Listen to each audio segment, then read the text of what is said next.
And what do we do about Mr. Kenny Bayless?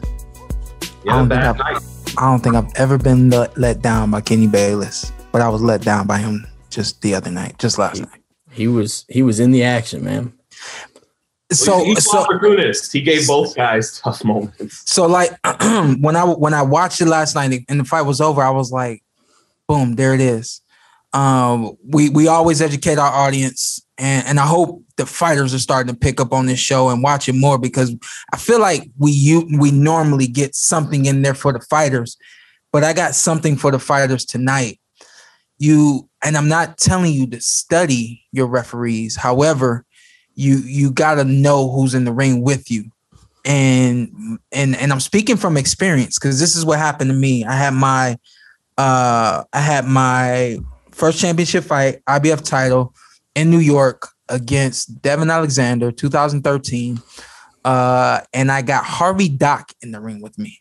Harvey is like 6'5", 6'6". He's a big dude, and he's very commanding in the ring. He's gonna let you fight, but he's always gonna let you know when you did something wrong. He's gonna break up the action. He's a really good referee, and I paid attention to him ever since 2013, because he did something during the entire fight that bothered me, that I had never experienced before. Every time Harvey Dock would break us, he would say break. he would push us apart, right? And y'all know me, like I'm right back, right? So I mean, he pushed us, and my hand, like his hand is like just on my chest. And of course, like once you push back, here I come, and he would push again. Every single time, I'm not exaggerating, every single time that he broke us apart. And if you imagine, like through the course of 12 rounds, that's energy. And I never like clicked to me that every time he breaks us apart, I'm gonna push forward, and I'm just gonna get this force on me again and get pushed back some more. It bothered me the entire night. I had never experienced that before. And after that moment, 2013, after that moment, I was like, I need to know who's going to be in the ring with me, because depending on who's in the ring with me, I'm going to know like how they move around, what they like to do, how they like to break away. I think I might have had Harvey once more after that fight. And y'all know when he said back up, I will back up and duck under. Bounce. I would bounce and wait for him to say fight, because I didn't want him to push me. I didn't like it, you know? And so just using that story to let fighters know, no, I'm not saying watch fight after fight of referees that are going to be in the fight that you're going to be doing. But once you get the call who the judges and who the referees are, normally it's the night before the fight. You may get it depending on what level you're at. You may get it sooner than that.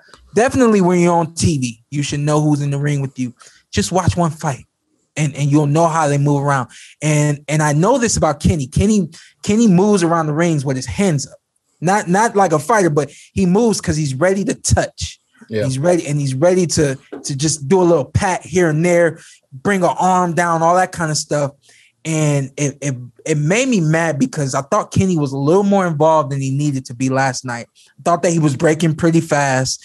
And then maybe after 2 or 3 rounds, Dre and Tim both started to say it. And I was like, now I'm yelling at the ring, at the TV, like, yeah, can he get out of the way? There's no excuse. Protect yourself at all times. But we all see at that moment where he touches Jose, he gets Jose's attention. And that's a problem. You can't get, it's like you being in war and somebody said, hey man, you like, you know what I mean? Like, yeah. This is not the right time to do this. You know what I mean? And Kenny touches his shoulder enough for him to get his attention. And It kind of was like, that's how that first knockdown, that's what led to the first knockdown. Second one. And, was that the second? Yeah, it was the first one was the pull counter. Yeah, the first, yeah. And that's what led to the second knockdown. I'm not saying that Kenny was all the way like, hey, the knockdown should not have been scored a knockdown because Kenny Bayless is the one that initiated it. However, I do think that Kenny did a poor job last night of really managing the fight from the opening bell. I think that he was a little too involved. And then I think that I like referees that just pull the arm down and all that kind of stuff. But when you're breaking that much, and then you decide to touch a shoulder or something like that, it really just got Jose's attention. And that was the worst thing that could have happened in that moment for Jose. I swear to God, like the 7th round, I almost turned the TV off. And I was like, I can't turn the TV off. But I was that mad at Kenny Bayless. I almost turned the TV off. It's one of those things. I mean, it goes across sports, but boxing is obviously included in that. The less you notice the referee or the official, the better. Like if I'm watching a boxing match, I shouldn't even know who's officiating it. Like just do enough to get the fight. Obviously, make sure the rules are enforced. Same thing with any sport. Like I don't want to see a lot of flags in the NFL or a lot of fouls in the NBA. So I think the fact that everyone is noticing you is never a good thing in boxing. Yeah. Nobody's ever like, man, that ref was so involved. I'm so glad he was involved the entire fight. Like it was just too much. Like you said, I don't think it caused the knockdown. It definitely factored into it. But and also the other problem that I had with Kenny was after both knockdowns, I just thought that he was in the way too long. Too long. He had Ramirez walk into this corner. He said, hit me with a little 2-step. Then he was like, oh, okay. And Taylor's like, dude, like, can I jump on this guy real quick? Yeah. Let me back up a little bit. To drop him. I gotta give him an extra 10 seconds. Let me go back to Mr. Bayless, because he's a great guy, first of all, and then he's really is an excellent referee.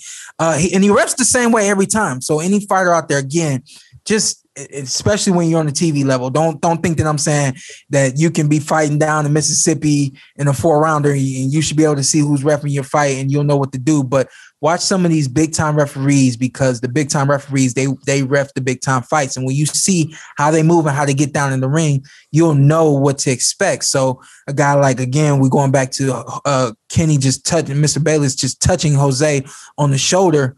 But if Jose knew who he had in the ring, he would know that he's just going to be there. He's just going to be there, but it's nothing real.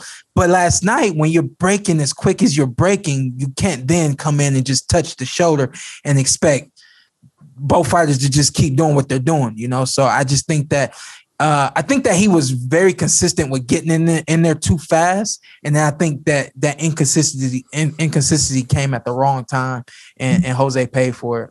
Yeah. And I know there's a lot of hardcore people like protect yourself at all times. It's just one of them things, you know what I mean? Just one of them things. Great punch though. No doubt about that. Yeah, you see your opportunity. Great punch by Josh. Yeah. Don't tell me you didn't enjoy what you saw, because I know you did. What you need to do now: hit that subscribe button, hit the like, hit that notification button. Check us out every week, every Tuesday. Something new for you right here on the Porter Way Podcast.